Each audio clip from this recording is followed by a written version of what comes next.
Saya Erwita Epriani Batubara.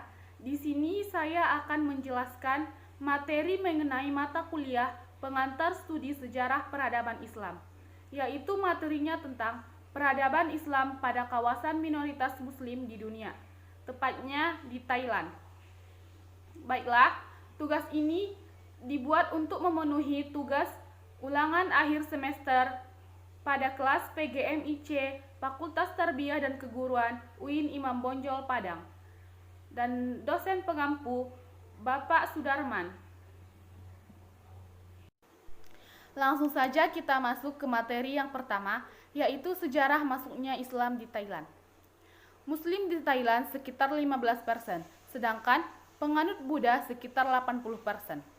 Mayoritas Muslim tinggal di sekitar Thailand sekitar 1,5 juta jiwa, atau 80% dari total penduduk khususnya di pantai Yala, Narathiwat, 3 provinsi yang sangat mewarnai dinamika Thailand Selatan. Thailand Selatan terdiri dari 5 provinsi, yaitu Pattani, Narathiwat, Satun, dan Songkhla dengan total penduduk 6.326.732. Mayoritas penduduk Muslim terdapat di 4 provinsi, yaitu Pattani, Yala, Narathiwat, dan Satun, yaitu sekitar 71% di perkotaan dan 86% di pedesaan. Dan di Songkhla, Muslim sekitar 19% minoritas dan 76% Buddha, sementara mayoritas penduduk yang berbahasa Melayu rantara 70% berada di 3 provinsi.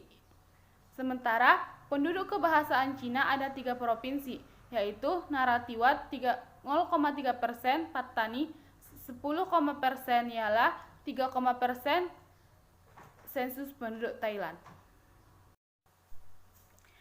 Ada beberapa teori yang mengatakan masuknya Islam di Thailand. Di antaranya, ada yang mengatakan Islam masuk ke Thailand pada abad ke-10 melalui para pedagang dari Arab.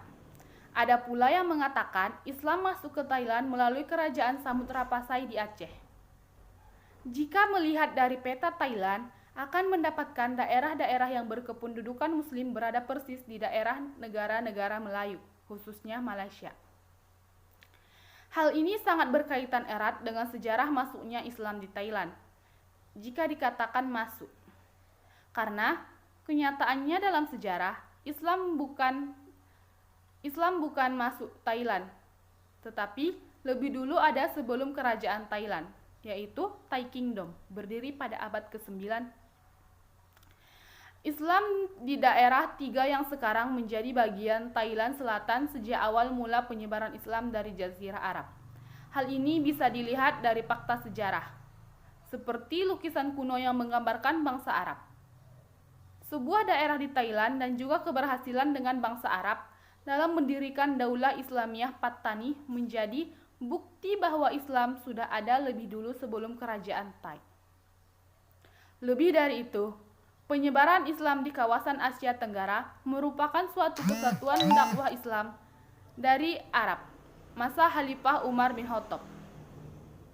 Entah dari mana yang lebih dahulu didatangi oleh utusan dakwah dari Arab. Akan tetapi, secara historis, Islam sudah menyebar di beberapa kawasan Asia Tenggara sejak lama. Di Malaka, Aceh, serta Malayan Peninsula, termasuk daerah Melayu yang berada di daerah Siam, Thailand. Pada tahun 1613, Arya memperkirakan bahwa Pattani masuk Islam sebelum Malaka yang secara tradisional dikenal sebagai Darussalam atau tempat dunia pertama di kawasan ini. Dalam penelitiannya mengenai kedatangan Islam di Indonesia, Drewes mengemukakan bahwa Terengganu yang merupakan salah satu tetangga Pattani, agama dari penemuan ini, Wiyat dan Teu menarik kesimpulan bahwa tidak ada alasan mengapa agama itu belum sampai di Pattani menjelang tahun ini, terutama jika diingat bahwa Pattani terkenal sebagai sebuah pusat Islam yang awal. Pada puncak kekuasaan Pattani pada abad ke-17 diletakkan dasar-dasar bagi perkembangan ilmu pengetahuan Islam. Ini dimungkinkan oleh hubungan yang semakin intensif antara negara Arab yang merupakan pusat Islam dari Asia Tenggara, yang ketika itu pusat perdagangannya.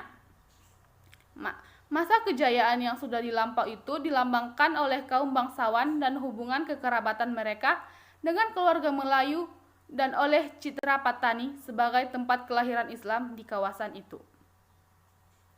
Lembaga keagamaan di Patani dan daerah sekitarnya berfungsi sebagai penghubung antara golongan elit dengan rakyat biasa. Kaum ulama berfungsi sebagai kekuatan yang mengabsahkan kekuasaan yang berlaku, dan dukungan mereka sifatnya menentukan bagi pemeliharaan dan penggunaan kekuasaan politik. RU itu sudah dianut secara mapan menjelang 1386 atau 1387. Selanjutnya, kehidupan keberagamaan di Thailand. Umat Islam di Thailand tidak beruntung seperti umat Islam di Malaysia, yang mana hampir semua sarana dakwah seperti masjid-masjid disediakan oleh pemerintah Malaysia.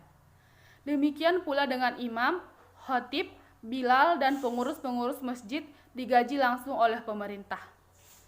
Sarana media seperti TV maupun radio di Malaysia diberikan waktu tiap malam untuk dakwah Islam. Kawasan Thailand bagian selatan yang merupakan basis masyarakat Melayu Islam adalah daerah konflik agama dan persengketaan wilayah dengan latar belakang ras dan agama yang berkepanjangan. Konflik Thailand Selatan terjadi sejak diserahkannya wilayah utara Melayu oleh pemerintah kolonial Inggris kepada kerajaan Siam. Saat itu dibuatlah Traktat Anglo-Siam yang menabut hak-hak dan martabat Muslim Patani. Akibatnya, muncul aksi-aksi perlawanan dan dianggap pemerintah pusat sebagai separatisme hingga diberlakukan darurat militer di wilayah tersebut. Di beberapa kota pelabuhan, Islam bukanlah agama bagi komunitas perkampungan, melainkan agama bagi para individu yang menyatu dalam jaringan asosiasi internasional. Dari Singapura, pembaharuan Islam menyebar ke seluruh Asia Tenggara melalui perdagangan, haji, dan melalui gerakan pelajar, guru, dan para sufi.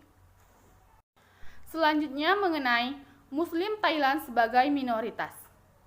Perlulah kita membatasi definisi atau pengertian tentang minoritas Muslim. Terdapat sejumlah pertimbangan dalam masalah ini, dengan pengertian bahwa negara yang jumlah penduduknya kaum muslimnya lebih dari setengah jumlah penduduk itu tergolong negara Islam. Akan tetapi, apabila jumlah kaum muslimnya kurang dari setengah jumlah penduduk, maka digolongkan minoritas atau masuk ke dalam negara yang bukan Islam. Negara bukan Islam yang berjulukan negara gajah putih. Tercatat minoritas kaum muslim yang berjumlah sekitar 5% dari penduduk Thailand. Mayoritas muslim tinggal di wilayah selatan, khususnya Patani, Yala. Mereka kerap terdiskriminasi dalam segala sektor kehidupan. Pada saat ini, mayoritas penduduk Thailand yang beragama Buddha sekitar 80%. Daerah-daerah tersebut awalnya merupakan bagian dari sebuah kerajaan Melayu Islam Patani Darussalam. Daerah yang sekarang disebut Thailand Selatan pada masa dahulu berupa kesultanan-kesultanan yang merdeka dan berdaulat. Di antara kesultanan terbesar adalah Patani. Thailand sebelumnya bernama Siam, yang kemudian pada tahun 1939 Masehi, nama Siam diganti dengan Multani. Derita yang dialami masyarakat Muslim di Thailand Selatan yang sebagai minoritas ini adalah akibat dari pembatasan ruang gerak mereka untuk memperoleh hak-haknya dalam bidang ekonomi, politik, dan keagamaan. Juga karena problematika klasik yang telah berlangsung lama yang menyalahi keyakinan dan nilai-nilai keislamannya. Minoritas ini menuntut pemisahan diri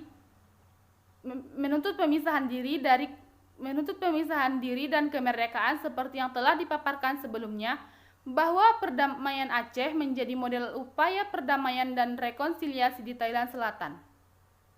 Dalam tatanan sosial, Muslim Thailand mendapatkan julukan yang kurang enak untuk didengar, yaitu Keik atau Kaik yang berarti orang luar, yang secara harfiah berarti pendatang atau orang yang datang menumpang. Dalam bahasa Thailand, Istilah ini juga selama berabad-abad sudah dikenal untuk menyebut kaum pendatang berkulit hitam dari daerah Melayu dan Asia Tenggara. Orang-orang Thailand Islam menolak sebutan dan menyebutkan bahwa kedatangan mereka khususnya di kawasan Thailand Selatan jauh lebih awal daripada kedatangan orang-orang